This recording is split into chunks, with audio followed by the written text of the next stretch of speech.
So here's what we have. This is a 86 to 06 Softail exhaust. This is a 1 3/4 inch slash cut.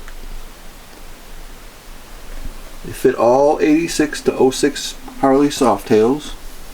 This is a budget exhaust.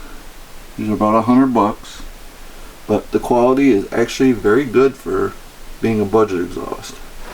This is the Mid USA 9001. This is the parts, brackets, and whatever else comes with it for mounting.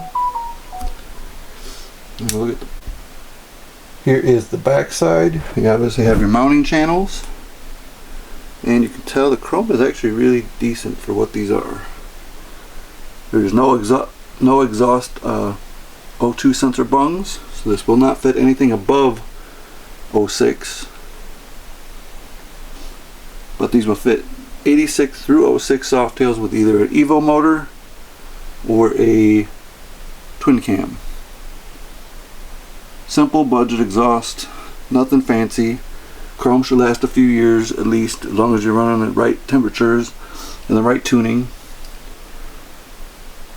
By far not a show-off exhaust, but it will do the job. I will put a bike with sound in this video, along with links to this exhaust and other exhausts in the description. Thanks for watching, and make sure you like, share, and subscribe.